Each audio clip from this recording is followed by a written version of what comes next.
À la une ce soir. Ça m'a fait de quoi de voir comment c'était géré. C'était beaucoup un climat de peur et de pouvoir. Une quarantaine de plaintes en 3 ans contre la garderie où un enfant a fait une chute du 2e étage. Dès que le ministère est arrivé, il fallait déjouer un peu l'attention du ministère pour que, pendant ce temps-là, par la porte arrière, il y en ait d'autres qui arrivent pour prendre la place de d'autres qui ne sont pas qualifiés.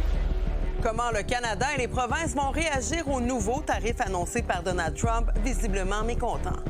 Without us, there's no way they can survive. Il serait utile d'avoir une réunion face à face. On va le faire. Un sujet qui prend toute la place à la rencontre des premiers ministres.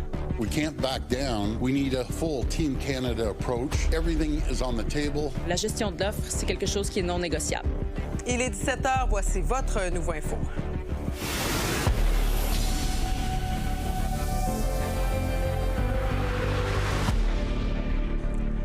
Bon mardi tout le monde. Encore ce soir, la météo fait des siennes avec des risques d'orages violents dans plusieurs régions du Québec. À l'heure où on se parle, plus de 23 000 clients d'Hydro-Québec sont privés de courant. La Montérégie est particulièrement touchée. Des pannes causées par les fortes rafales de cet après-midi. On va suivre ça ensemble ce soir. Mais d'abord, la police de Québec enquête sur la chute d'un enfant de 2 ans à la garderie Le Monde des Frémousses à Beauport.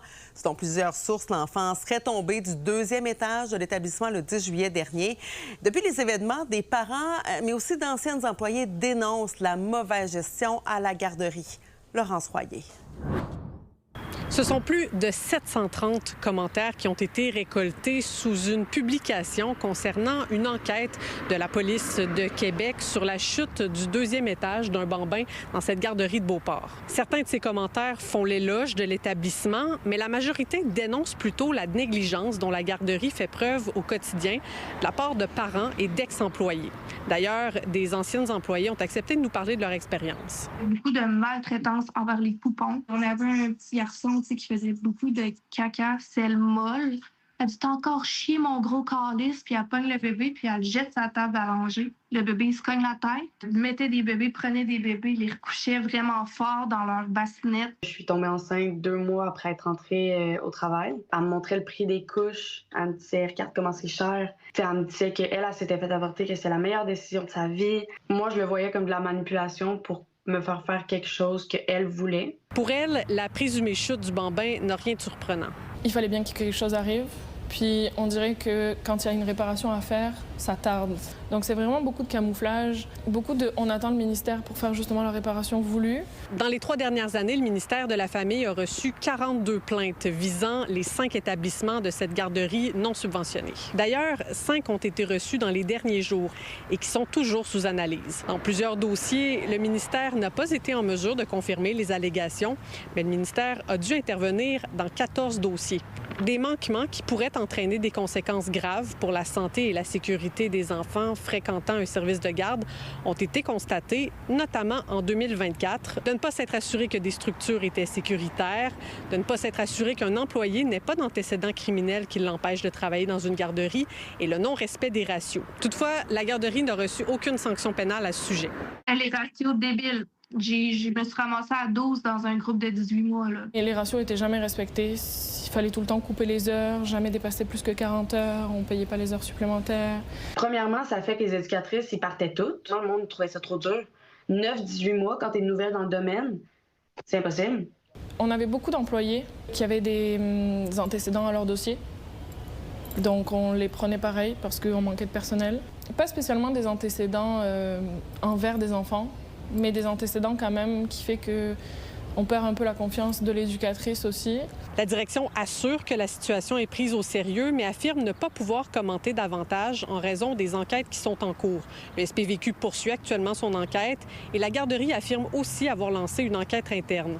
Toutefois, dans un message envoyé aux parents, la direction nie qu'un enfant soit tombé de 2 étages, mais affirme que la personne concernée se porte bien depuis les premiers instants. Ils assurent aussi avoir déployé les mesures nécessaires, comme la vérification des fenêtres, pour assurer la sécurité des enfants. À Beauport, Laurence Royer pour Nouveau Info.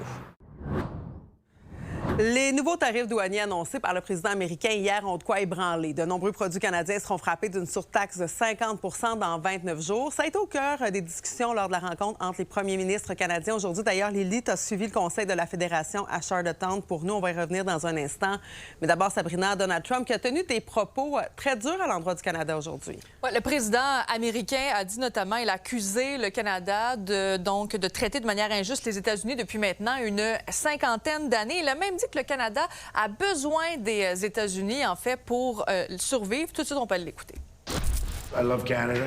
I love the people of Canada. Many friends that live in Canada, but their leadership from Trudeau to the current leadership, I mean, in all fairness to them, they need us to survive. Without us, there's no way they can survive. Donc, les propos qu'on vient d'entendre, qu'il a tenus aujourd'hui, Donald Trump, c'est en marge d'une rencontre avec le président libanais qui s'est produite au niveau du bureau ovale. Et pour justifier, en fait, cette menace de tarif-là de 50 ce qu'il a dit un petit peu plus tôt aujourd'hui, c'est que c'était une façon de répondre, en fait, à la façon dont le Canada traite notamment les agriculteurs, mais aussi les Américains. Et bien sûr, j'aurai la chance d'y revenir un petit peu plus tard. À tout de suite, Sabrina. Et Lily, l'imposition de ces nouveaux tarifs a monopolisé la première journée de la rencontre estivale du Conseil de la Fédération. Oui, rencontre qui se déroule du côté de Charlottetown à l'île du Prince-Édouard. Et la rencontre est prévue depuis longtemps, mais tu l'as dit, le sujet, la menace tarifaire des États-Unis a monopolisé du moins la première journée de cette rencontre. Et donc là, le premier ministre Mark Carney s'est exprimé ce matin du côté de la colline parlementaire à Ottawa et il dit avoir parlé au président Trump et ce qu'il veut, c'est protéger l'économie canadienne. Je viens de discuter avec Monsieur le Président des États-Unis ce matin et nous sommes d'accord d'intensifier nos négociations pendant les prochaines 2 semaines. La première ministre du Québec, Christine Fréchette, a fait preuve de prudence, en fait. Elle dit vouloir attendre les décrets présidentiels avant de se prononcer, mais elle trouve la situation préoccupante. C'est préoccupant, ces menaces. Et on va prendre le temps d'analyser les décrets présidentiels avant de se prononcer plus en détail. La gestion de l'offre, c'est quelque chose qui est non négociable. Parce que, Lily, ces menaces tarifaires-là, si on les applique, ça va faire mal à l'économie des provinces en touchant, bien sûr, de nombreuses industries. Oui, on a senti aujourd'hui au Conseil de la Fédération que les premiers ministres des provinces étaient en mode défensif, parce que ça fait quand même 18 mois que le président Trump applique des tarifs ou a des menaces tarifaires et ça fait mal aux industries canadiennes. Et justement, ces nouveaux tarifs pourraient s'appliquer, pour donner quelques exemples, sur le ciment, les bâtons de hockey, le miel et l'alcool notamment. Parlant d'alcool, il y a le Québec et l'Ontario qui maintiennent le boycott de l'alcool et c'est le cas aussi pour la Colombie-Britannique. I can't help but feel prouder to be a Canadian right now. That our integrity is intact as a country, that we know what we stand for, we know who our friends are, and we're willing to stand up for those things. There is not a chance in hell that U.S. alcohol is going back on the shelf. And when those tariffs are applied, it increases the cost for families and to do business on both sides of that border, for American families as well as for Canadian families. We'll take our time to have the conversations here about this, and I look forward to hearing from the Prime Minister and what the strategy is and how premiers can play a role. Le Conseil de la Fédération se poursuit demain et jeudi. Merci beaucoup, Lily. Sabrina, bien sûr, il y a les politiciens qui sont inquiets, mais c'est un autre coup dur pour les entreprises, notamment les entreprises québécoises. Oui, parce que les entreprises, depuis à peu près 1 an et demi, depuis que Trump a été élu, font face à des salves, en fait, de tarifs. Et là, encore une fois, 50 pourrait faire mal. Et justement, ça vient ajouter également un élément d'imprévisibilité au niveau des entreprises. On veut maintenir un accord avec les 3 pays. Donc, il y a des chaînes d'approvisionnement qui sont hautement intégrées. On ne peut pas changer ça du jour au lendemain. Et aussi, là, au niveau provincial et fédéral aussi, mettre des mesures d'aide qui sont ciblées, qui sont temporaires, mais qui viennent justement soutenir les secteurs qui sont durement touchés par ces tarifs-là. C'est beaucoup d'instabilité, beaucoup d'imprévisibilité. Puis ce dont ils ont besoin, c'est de la prévisibilité. Par contre, il y a quand même déjà des entreprises qui ont réussi à se sortir la tête de l'eau, c'est-à-dire en diversifiant déjà leur marché. C'est le cas notamment d'une entreprise qui est basée à Lévis, qui vend des bâtons en fait de hockey. Vous l'avez entendu d'ailleurs, hein, les prochains tarifs de 50 pourraient être appliqués notamment sur les bâtons de hockey. On peut l'écouter. On ne s'attendait pas à ça. La bonne nouvelle pour nous, c'est qu'on avait déjà un peu écarté le marché américain parce que bien que ça soit un gros marché, notre marché principal, ça reste le Québec et le Canada et une partie de l'Europe. Depuis un an, c'est extrêmement difficile d'envoyer des bâtons de hockey aux États-Unis. Il y a des tarifs qui sont déjà imposés de toute façon. On a des clients qui ont reçu des factures de 500$ US pour un seul bâton de hockey. Et bon, on sait qu'il y a certains éléments qui étaient protégés par l'accord entre le Canada, les États-Unis et le Mexique. C'est échu depuis le 1er juillet, mais c'est pas aussi quand même simple que ça peut paraître. Je pense qu'il y a place à une double interprétation sur ce qui se passe après le 1er juillet. Est-ce que l'accord continue de s'appliquer intégralement ou s'il n'y a pas plutôt place à une certaine discrétion? Le gouvernement canadien pourrait aller devant la Cour fédérale américaine. Et là, évidemment, on parle de délais, de procédures extrêmement coûteuses et on maintient l'incertitude. On reviendra bien sûr à 22 h. Maintenant, les feux de forêt font toujours rage dans le nord de l'Ontario. Plus d'une dizaine de communautés, pour la plupart des Premières Nations, ont été évacuées jusqu'à maintenant. Les chefs de plusieurs d'entre elles demandent au premier ministre Doug Ford de déclencher une enquête publique sur la gestion des incendies et dénoncent notamment le manque de communication et de soutien lors des évacuations de leur communauté. And our community was on its own. The federal government has responsibility here too. We won't accept any jurisdictional disputes. In the year 2026, how could this happen? More importantly, how do we make sure this never happens again? My members have suffered a great loss. The videos, the pictures that are out there right now don't do justice. It's horrible. It's awful.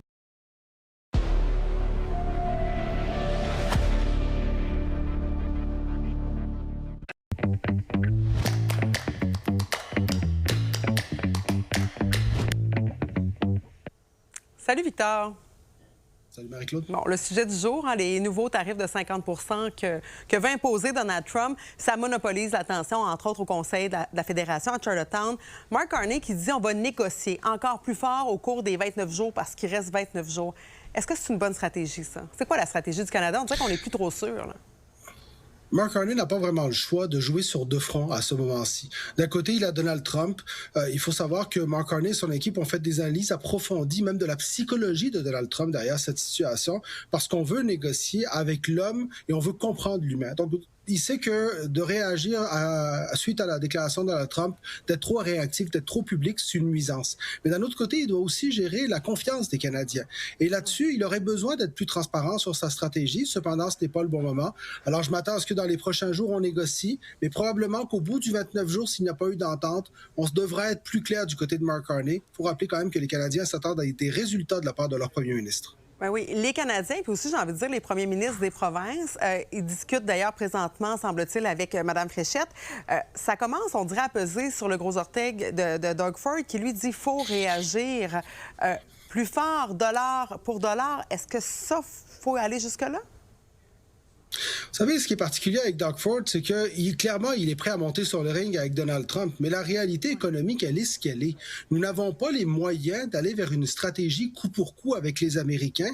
Et là-dessus, Doug Ford le sait. Maintenant, Doug Ford, il a son style à lui, hein, qui est semblable aussi au style de Donald Trump. On est très direct, on est même plutôt belliqueux dans la façon de fonctionner. Je ne pense pas cependant que ce soit la bonne stratégie de la part de tous les premiers ministres. Je pense qu'au contraire, ça prend une solidarité à travers le Canada. Et Doug Ford, notamment aujourd'hui, a parlé d'énergie, mais le problème, c'est qu'il n'en produit pas d'énergie. Ça touche l'Alberta, le Québec et pas l'Ontario. Alors, je pense que ça va être important dans les prochains jours que les premiers ministres s'entendent sur un message commun en toutes les provinces. Oui, de faire front commun, mais la réalité, c'est quand même qu'on a des cartes différentes dans nos jeux. Donc, tu parlais d'énergie du Québec. On pense aussi le fait que le Québec a retiré les produits de l'alcool américain, puis ça dérange Donald Trump. Est-ce qu'on devrait ramener l'alcool américain sur nos tablettes de la SAQ? Je comprends tout à fait la discussion. D'ailleurs, Éric Duhem demande à ce qu'on ramène cet alcool américain. C'est vrai que si on ne respecte pas nous-mêmes l'accord, comment est-ce qu'on peut exiger de l'autre côté? Sauf qu'à ce moment-ci, on est allé trop loin. Et si on ramène l'alcool, c'est parce qu'on a obtenu quelque chose en retour. Maintenant, ce sera de voir quelle carte on donne à Mark Carney. C'est Mark Carney qui négocie. Je suis convaincu que ça fera partie des discussions. Il faudra choisir le bon moment pour le faire parce que juste maintenant, le Canada fait des concessions mais n'obtient absolument rien en retour. Par exemple, sur la question des GAFAM, c'est ce qu'on a fait. Oui. Donc, sur quoi qu'on doit miser présentement? À ce moment-ci, il faut faire confiance à la stratégie de négociation et se rappeler une chose. Donald Trump est dans ce mode de négociation-là. Il essaye d'avoir un rapport de force avec le Canada et il reste encore 29 jours. Ce ne serait pas la première fois qu'on a des menaces et qu'elles ne sont pas finalement mises en place. Faisons confiance aussi à tous les acteurs qui sont mobilisés à ce moment-ci pour trouver une solution. Ça a tellement d'impact, c'est sûr que tout le monde retient son souffle. Merci beaucoup, Victor. Bonne soirée. Par ailleurs, Ottawa accorde une aide de 34 millions de dollars à Pratt & Whitney. C'est ce qu'a annoncé la ministre de l'Industrie, Mélanie Joly, au Salon international de l'aéronautique de Farnborough, au Royaume-Uni. Cette somme va servir à moderniser le centre d'excellence en fabrication de moteurs d'avion de l'entreprise située à Longueuil. Ça s'inscrit dans un projet d'une valeur totale de 275 millions de dollars. Cette collaboration va permettre de maintenir 650 emplois. On s'en rend compte. Les campements sont de plus en plus visibles, mais aussi tolérés. Mais à Longueuil, des personnes en situation d'itinérance se font chasser de l'endroit où elles se sont installées. On ignore la raison qui motive le propriétaire du site, mais la Ville ne peut rien faire parce qu'il s'agit d'un terrain privé. Véronique Dubé. Hélène? Hélène, c'est Véro? Le boisé que vous voyez se trouve derrière un centre commercial à Longueuil. Ici, il y a une quinzaine de personnes en situation d'itinérance qui ont érigé leur tente depuis plusieurs mois. Avez-vous eu des plaintes? Non. Non, il n'y a personne qui nous a vu. Personne ne voyait ça. On est tranquille, là. Vous ne voyez pas là, du terrain. On ne fait pas de gros feux, on ne fait pas de grosses affaires. On est tranquille. L'espace vacant est très vaste. Comme vous voyez, il n'y a pas nécessairement de voisins. Il n'y avait personne qui est venu nous voir, il n'y avait personne qui est venu faire de plainte, rien de ça. Il y a d'autres camps là-bas, puis il y a d'autres camps de l'autre côté. Sauf qu'on leur a demandé de quitter les lieux. Ils ont reçu cet avis. On leur demande de démonter leurs installations et de se relocaliser. On ne peut pas prendre des forces bien, là. On ne pourra pas s'en sortir en l'épuisant comme ça. C'est sûr, c'est épuisant, là. Changer de camp tous les 5 jours, mettons, là. C'est pas évident. C'est ça, ça dérange aucunement personne. C'est juste qu'il faut voir un peu à la sécurité pour ce qui est des incendies, mais si le monde sont responsables, il n'y a pas plus de danger qu'ailleurs. La Ville de Longueuil tolère les campements comme celui-ci lorsqu'ils sont situés sur son territoire. Mais cette fois, l'avis est émis par une entreprise privée, Espace Localia. Je pense que c'est moi le plus dérangeant ici parce que moi, j'ai de la musique. Souvent, je me fais demander de la baisser. On se fait expulser. Il y en a qui réussissent encore à être là. Après, je me trouve de l'Internet à la bibliothèque.